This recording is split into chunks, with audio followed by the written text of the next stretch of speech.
Welcome back everybody to No More Future. I think we're getting close to the end. I'm just getting a feeling. I'm sorry. I checked out a little bit of some videos. I'm like, okay, we might be getting to the end. I am gonna finish this game. I'm telling you. We're already too far gone. But yeah, if you want to continue supporting this channel, subscribe, like, comment, share to friends and loved ones, or watch my other videos. But yeah, let's get back to the game.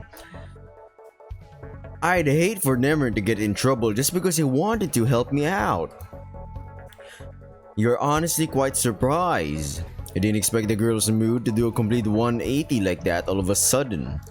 And show you such a caring side of herself too. Maybe you have misjudged her all along. Her abrasive attitude today is probably the result of untold stress and pain at her job. At least she still has the strength to care about her other friend, even amidst these turbulent times. Does this mean you care about him? About Nem, I mean? You didn't seem all that happy around him earlier. He's one of the few people out here who's never given me any, bad rep because of how I look. That's more than I can say about most people I've ever met. That said, I don't exactly care about him. I just don't want him to get hurt because of me is all. Other than that, we're just co-workers. That sounds a whole lot like caring, truth be told. I mean, I get it. Listen, you go to work, you go to school, your classmates, what? You don't really like. Yeah, some of them are annoying. Some of them you annoy them yourselves, or But it's just we don't wish them any harm. What I'm saying, none. But at the end of the day, it's like, alright, goodbye everyone. I'll see you next class or tomorrow, I guess. I don't know.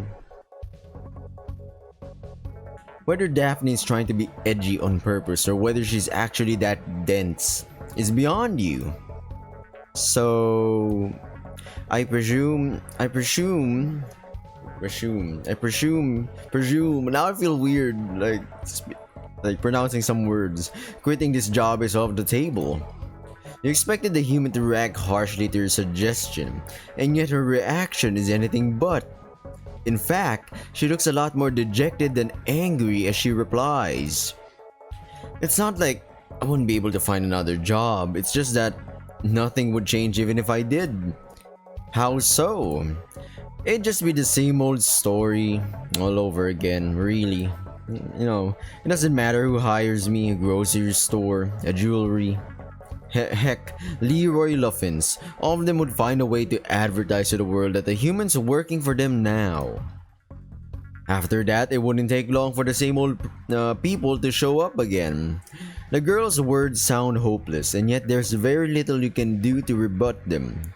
All you can do is listen as her friend explains her despicable situation.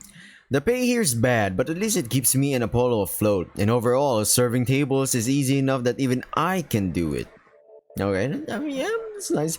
I don't think I really get to complain, all things considered. You knew that humans were often treated like small celebrities due to the rarity of their species already. But you never could have imagined their lives could be this bad. Are people really so evil that they don't see the problem with ruining the life of this poor girl? Only because she looks a little different from them? It seems the two of you are much more alike than you originally thought. Well, thanks for giving me the opportunity to, vent about this. I don't get many of those around here, especially around this hour.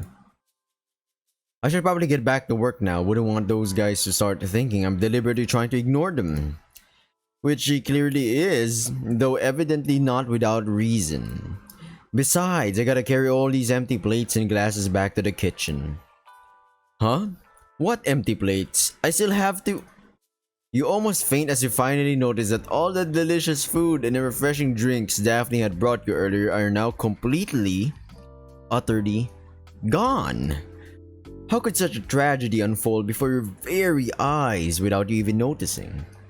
You kinda went on a binge eating spree while we were talking. Oh, I get that. You're talking to someone, you munch, chew, swallow, talk to them again, and do the same thing till boom, it's gone. You wouldn't even notice it. Though to be fair, I helped out a little bit here and there too. I guess you really were hungry after all, huh? You cannot even recall what your lunch looked like, much less tasted. Maybe it's so sad, man. Maybe Daphne was right. It really feels like eating air around these parts. Though at the end of the day, what sticks with you the most isn't your ravenous hunger, but the weight of Daphne's words. Well, take care, alright? I'll go back to... Oh, wait, before you go. Daphne's eyes widen as you pull out the bag containing Apollo's packed lunch from under the table, where you left it upon settling on your chair. You'd almost forgotten all about it in the midst of that unsettling conversation. Though, luckily, you managed to remember it just in time. Apollo told me to give this to you. I don't remember everything that's in it, but I'm sure Apollo put great effort in making it just for you. I hope this can make your own lunch a little bit better too. The human almost sheds a tear as she takes the bag off of you, looking both relieved and quite excited. Apollo did this for me? Even today? Yup, he was worried that you wouldn't get a chance to have your usual lunch today since you left early. So he asked me to come deliver it in his stead. So that's why you came all the way here. Upon realizing this, Daphne's expression suddenly makes another U-turn, looking thoroughly downcast instead of glad. It really took me this long to figure it out, huh? Goodness, I'm such a major loser, you know? The woman hastily grabs her bag and your empty plates and heads back towards the kitchen, her head shaking in disapproval all the way through. You don't even have the time to beckon her one final time before she disappears beyond the entrance to the cafe, leaving a sour taste in your clueless mouth. What could have driven her to become so upset in such a short amount of time? You didn't even do anything this time. However, in spite of how ridiculous this situation turned out to be, you can't help but worry over your friend nevertheless. God, I hope she's alright. Don't worry, she'll be fine. Hey, mabo Nem. Nem suddenly lays his gentle hand on your shoulder, sending shivers down your spine as he does that. Given that you weren't expecting him to be back so soon, you're understandably quite shocked. Not you too! You're lucky that you can no longer die of a heart attack, as Nem and Natalie would have already killed you 10 times over with their antics by now. Sheesh, I'm sorry. Sheesh! Sheesh, sorry, I just wanted to see you off before you left the cafe is all. Right, you'd almost forgotten about that too. After everything that was said and done this morning, keeping track of your priorities and commitments has become quite a challenge. You do your best to ignore what just transpired between you and your friend for the time being, so as to focus solely on the joyous Drake before you. Does this mean you're done covering for Daphne? Yeah, she'll take over now. Can't risk those jerks throwing down a fit over their favorite human disappearing for more than 2 seconds. Huh. Does this mean that they treat you poorly too? Nemarin hesitates to answer, looking a little embarrassed as he averts his gaze from your own. They called me Sparkle Dog. Wait, really? You're not even sure if that's supposed to be an insult, though your friend evidently seems to treat it as one. I mean, he was compared as a dog, man. This guy is a dragon or a drake. Yup, I swear, they're just a bunch of snobby jerks, and their eyesight stinks too. Nemarin sighs yet again as he literally shakes these thoughts out of his head. So, did you enjoy your lunch? Kind of. It's complicated. I see. I guess this means you're about to leave. Seems that way, though, before I go... Wanna exchange numbers and stuff? Maybe hang out at your place one of these days like we used to. The young Drake reacts to her invitation with unbridled exuberance. Of course! I'm actually free later in the evening if you're up for it. Really? That'd be nice. Of course, though between my shift and my chores, I won't be free until 6 PM at least. After that, however, I'm all yours. Awesome! I can't wait. The two of you swiftly The two of you swiftly exchange your new numbers, your mind already wondering what sorts of games a fluffy Drake's been hoarding in his room ever since he left school. Looks like you two will have a chance to catch up today, after all. As you're exchanging numbers with your friend, you're surprised to find two numbers highlighted on his screen instead of one. Which one is yours again? The one above. I see. Then whose number is the second? Ah, that one is your cousin's. Were you not sitting on a chair just now, you'd have unceremoniously collapsed onto the hard floor beneath you at the sound of Nemirin's words. Excuse me? Yeah, it's her cousin's, George. Jorge, right?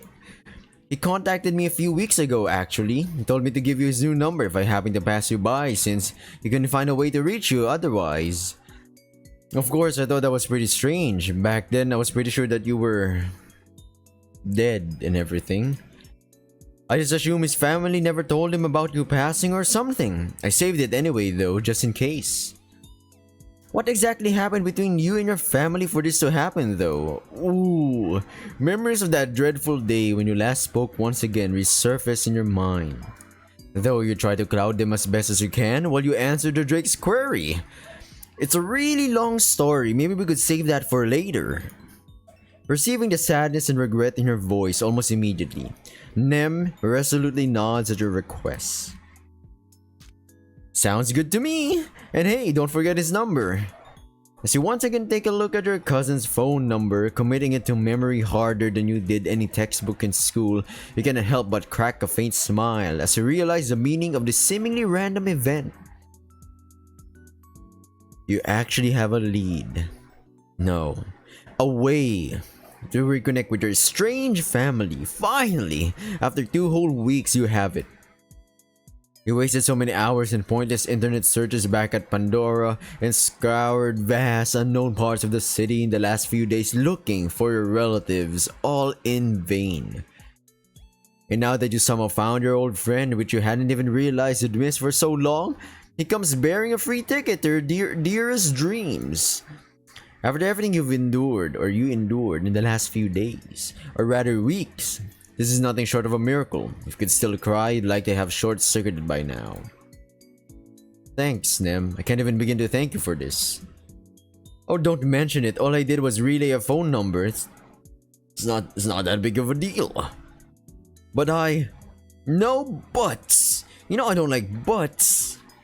It's just a simple favor between friends. I know you'd have done the same had our roles been reversed. Now go call your cousin Isaac. I'm sure he's missed you just as much as I did. You almost cannot stop yourself from giving the Drake the meanest, tightest hug of your entire life. But you immediately realize that it'd be best to save that for later, for when you're actually at his place. I'll see you later tonight then. See ya, Nem. Bye-bye. See you later. With your dear friend waving you goodbye, you promptly leave the cafe behind as you pursue your newfound purpose. Hey Nats, you free now? You hear some rustling on the other end of the connection while Natalie tries to find the microphone. I'm here. What's up, Isaac? Just need a quick favor is all. Are you still busy with those documents? Not right now? No. How can I help you? You briefly take a look at your surroundings. You're still standing in the middle of a heavily trafficked plaza, full of people who keep giving you mean looks and spreading harsh whispers everywhere you look. Definitely not the right place to take care of your urgent business. What is this business? What's so busy, huh? I need you to find me a secluded spot nearby. Somewhere I can sit back and relax without fear of being disturbed. Sure, I can do that. Why do you need it though? Let's just say I have a very important call to make. As you walk away from the cafe, you feel your mind racing at the thought of making that dreadful call. Old memories, doubts, and hopes clash as you lose yourself in the labyrinth that stretches around you. Natalie's voice is your only anchor, your only guide in this realm you no longer care for, as you disassociate further and further from reality. Still too many people. How about you take a right over there? There should be a nice spot for resting nearby. You can hardly feel the weight of the bystander's stares as you mindlessly follow the Labrador's instructions, letting your body run on autopilot as you consider and evaluate all sorts of questions and answers. There! See that narrow street by the electronics shop? You don't see anything, truth be told. Your eyes only see inside you at present, while your legs walk roads you do not recognize, following cues you only barely understand the meaning of. It is like this that you finally reach a small opening amidst the buildings, a sort of square that separates two large apartment complexes, complete with an old-looking fountain in the middle and a few benches surrounding it. Alright, looks good so far. Don't see anyone hanging around at the moment, do you? You briefly take a break from your hyperactive mind and check your surroundings as per the dog's polite requests. The plaza is indeed empty, most likely due to the time. According to your inner monitor, it's just about that sweet spot between the beginning of lunchtime and the end, where most people are out and about instead of entering or leaving their houses. This should be good enough, you say. As you sit down on the bench closest to you, right by the flowing waters of the fountain, you feel like you're still just as clueless as to what to do next as you were when you left the cafe. You now have in your possession what could be your only link to what remains of your family, and your own little cousin no less. This is probably as good as it gets for you at the moment. All you've ever wanted since waking up in this body was getting back in touch with him and everyone else, and you're now closer to that dream than ever before. However, for some reason, you cannot stop trembling in your seat. In spite of your best efforts to control yourself, you feel fear and anxiety grip you tightly as you tell yourself that this is the moment you've been waiting for since you first awoke. Isaac, can you hear me? Natalie's voice manages to cut through the darkness, though your body doesn't react at the sound of it. You never told me who you were gonna call. Is it someone important? You hesitate before answering the girl's questions, your mind torn between your clashing thoughts and a conversation with your helper and friend. Yeah, it is. You try to explain yourself before Natalie can embarrass you by making further queries, but you find yourself struggling even as you do. My cousin. I now have a way to talk to him. That's wonderful. That's exactly what we were looking for, wasn't it? I'm so happy for you, Isaac. Dog's spirits are high as she celebrates her stroke of good luck, and not even you can avoid cracking a smile as she does so. It really is wonderful, yeah. But even now you feel the I'm like hitting the mic. Even now you feel the darkness tugging at your legs, threatening to pull you down into the abyss beneath. But what? Is something wrong? But what? Is something... Wait, now I read this. Sorry, everybody. You can't even let off a sigh as you sort through your thoughts, feeling like even your breath is caged inside you. I spent so much time looking for him, for anyone, that I never even considered what I'd do once I actually found them. You think back to your conversation with Daphne and Apollo last night, when you last touched on the topic of your family with anyone else. I guess I never really got this far in my head. I honestly thought it'd take longer, much longer. I was so busy thinking about how to get here, I never really thought of what would happen afterwards. Thanks to them, I have the key to my old life I so desperately wanted, and only now do I ask myself, should I use it? You pause as you further collect your thoughts. Do you not want to reconnect with your family then? What? No, of course I do. I guess I'm just scared is all. Of what? Natalie's questions are brief and straight to the point, but she still speaks with the thoughtfulness and care you've come to expect from her. And yet your mind remains messier and more cluttered than your old bedroom. Ooh, wow. I don't know. There are so many fears screaming in my head. Like what? Again, she interrupts you before you can completely shut down. Like calling at the wrong time or saying something stupid. Like making some sort of reckless, unforgivable mistake. This is like severe anxiety right here. and a little bit of PTSD, and a little bit of he's getting to like the being antisocial, you know. Unforgivable mistake, like hurting him or putting him in danger without meaning to. You shiver as you try to avoid thinking about what his parents might do to him were they to find out about this. But that is far from the cruelest thought in your mind, and you know it. Like calling him, only for him to start shouting or ridiculing me.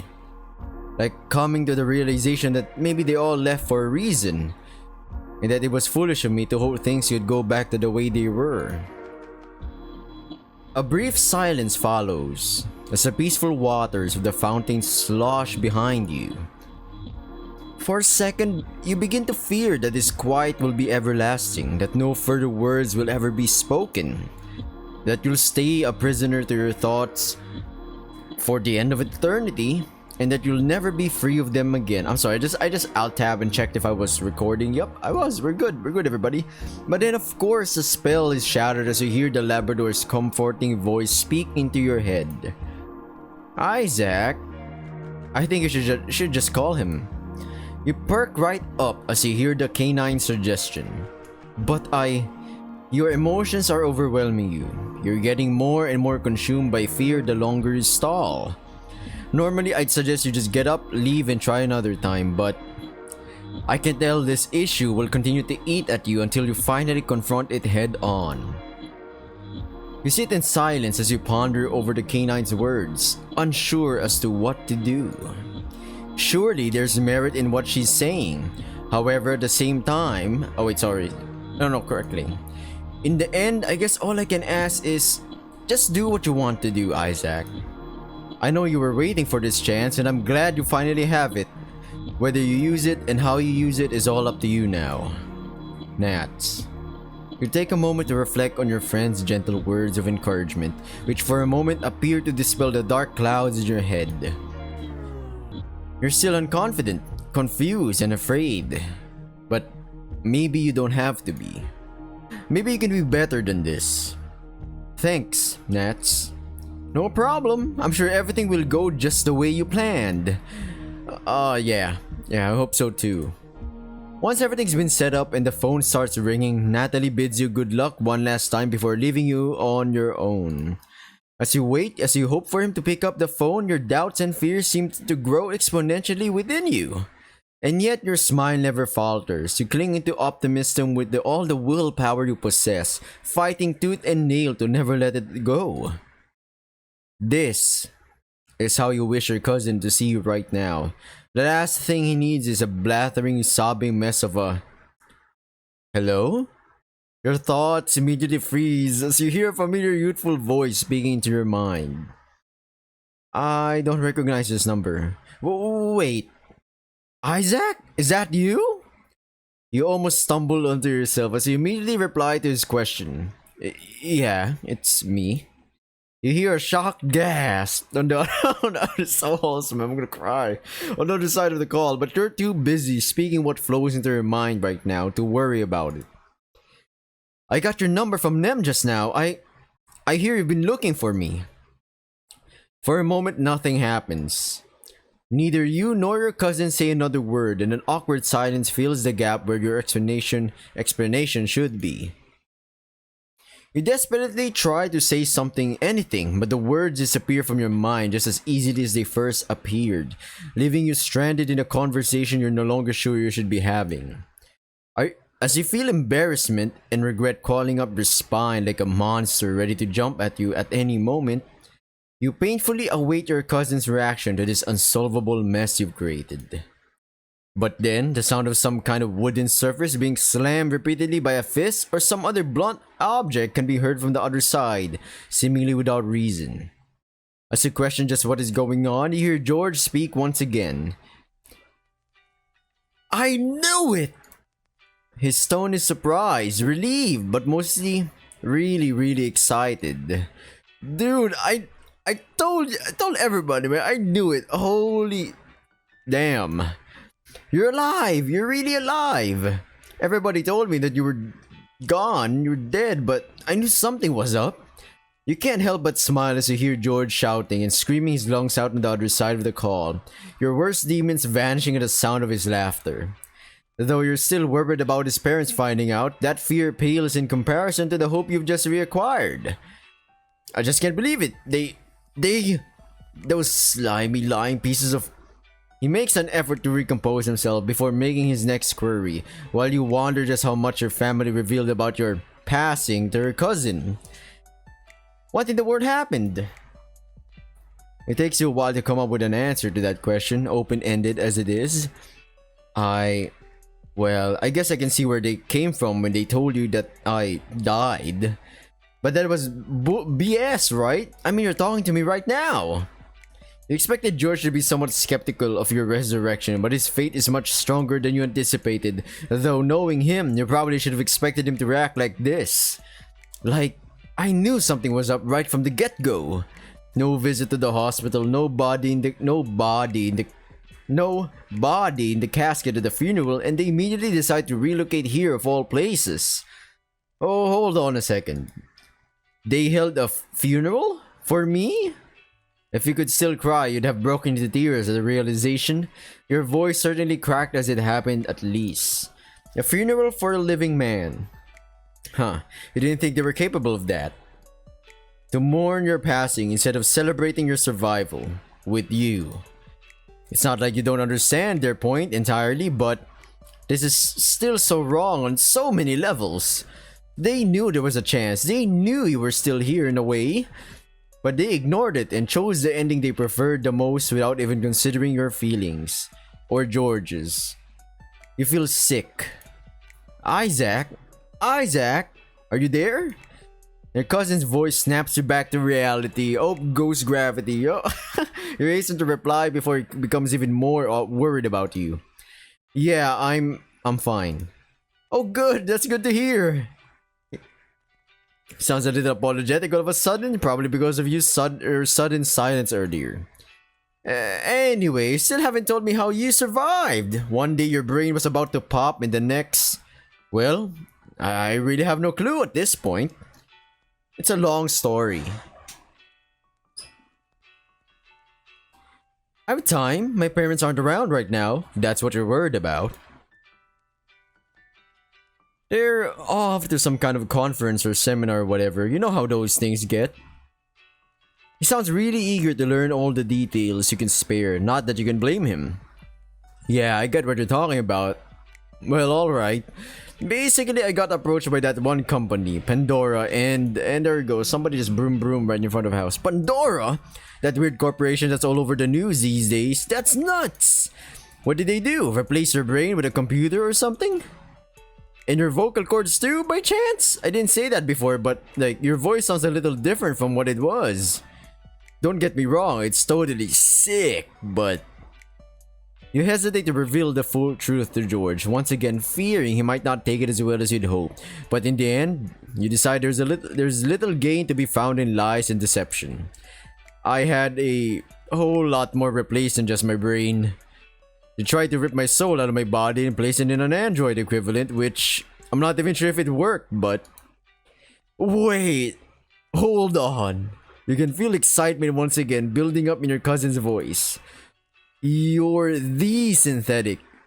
Holy poo.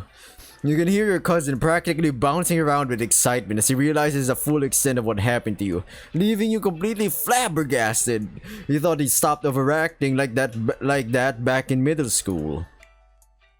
Probably not the right time for jokes, you realize. After all, there's still a chance you could take this whole thing the wrong way. Sorry. Yeah, I'm a synthetic now. I hope that doesn't... No wonder those freaks didn't want me to find out. You became so freaking cool. They simply couldn't bear it anymore. Holy poo, I'm about to faint. Oh my goodness. Never mind. Looks like you have other things to worry about instead. George? Please don't do that. Huh? Oh, sorry. You know how I get when stuff like this happens. Still, this is nuts. It's like a bombshell after bombshell. It does feel like you've quite a lot of ground to cover. This isn't the sort of conversation you imagined you'd be having on the phone. And yet you can hardly imagine an alternative way to reintroduce yourself to... Okay, hear me out. My parents are gone until 4 p.m. at least 5 if we're lucky. Those cult gatherings take forever to wrap up, trust me. I'll send you the address of our new place. It's a small villa on the outskirts of town, right by Tuliper Peak. Are you anywhere near Bloomberg right now? Bombarded by all these questions, you can only faintly make out an answer as you mull them over. I am, but George, what are you saying? What do you think I'm saying? I'm saying you should come by while you can. There's so much stuff I want to talk about you. You can't expect me to do all that on the phone, especially not when I can't even see you. Look, George, I don't think this is the right time to attempt something like this. Huh? Why not? Well, you've half a mind to simply say it's complicated, but you've a feeling he wouldn't appreciate that. He's heard that explanation too many times in his life to see any meaning in it anymore, and frankly, so have you. It's just a very, very scary time for me is all. What with everybody being scared to death by me even existing in the first place. Plus, I'm kind of afraid of your parents, not gonna lie. I don't want them to find out that I went to your place without them knowing. I can't even imagine what they'd do if... Isaac. You hear his youthful voice calmly state on the other end, more serious than it's ever been. 5 minutes ago, you were dead to me, and now I found out you're alive. You think I give a damn what those 2 sacks of poo might think or do if we're caught? The seriousness breaks for a moment and a river of sadness comes pouring in. Isaac, I've missed you. I've missed you so much. I never thought I'd even get to say those words to you again. I just want to know I'm not imagining this, you know? That it's really you I'm crying to. You know? I know it's selfish of me to ask, but could you grant me that? Please? It's hard not to cry as well when such unfiltered emotion penetrates your mind, sus, awakening dormant memories and regrets within you as it does. All this time, you thought it was just you who suffered as everybody moved on with their lives, but maybe you didn't suffer alone. I understand. You muster the words before your brain even has the time to make a case against this reckless decision. I'll be on my way soon. Really? The relief in his voice is practically palpable. Thank you so much! You've no idea how much this means to me. Heh. Believe it or not, I think I kinda do. In spite of the maelstrom of thoughts that ravages your mind, your smile is genuine, and your hope soars higher than ever. Whether it is once again misplaced or not remains to be seen. Man, I can't believe I'm actually gonna see you again after all this time. You better not stand me up, got it? Hey, you know I'm not gonna do that. Who do you take me for? You hear George chuckling again on the other side of the call. I'm kidding, don't worry, I know you wouldn't do that. Well, I'm gonna go get things ready for arrival, don't be late. Of course. See you later. See ya! And so, with a final farewell on your cousin's behalf, you hear the connection breaking up, leaving you as alone as when you first arrived here. That is to say, not at all. Huh. For some reason, I expected him to sound different. Nats? Oh, sorry, weird thing to say all of a sudden, huh? After an awkward pause, the canine speaks once again. So, heading to your cousin's place after all. Looks like it. The mountains were definitely not where I expected to go today, but who am I to complain? It definitely beats staying home with that FBI jerk or Mr. Morgan. Oh, and speaking of, just got that message from your buddy. Like he said, what you're looking for is a remote villa off the main road to Tuliper Peak? Probably just her cousin misspelling it again. If you had to guess, wouldn't be the first time it happened. He never was once to remember places' names. Or Tuliper Peak. It's the smallest mountain surrounding the city. In fact, I'm pretty sure it's a hill despite the name. Been there a couple times myself, but other than that, I don't know the place very well. Just that it's a cool place to have a picnic at. Can't imagine how much it cost those jerks to buy a house in such a remote location. A villa, no less. The Labrador's tones shift to a more curious tone. Oh, he didn't give me the impression that your family was rich. You shake your head, visibly annoyed as you reply to Natalie's implicit question. They aren't. They just like to fancy themselves rich, especially George's parents. Oh, what are they like? Oh, you know, fancy cars, fancy houses, fancy clothes, massive debt. That kind of family. Huh. I never even knew people like that existed. Oh yeah, they do. Trust me. They do. Yeah, though I guess it kind of worked out for them.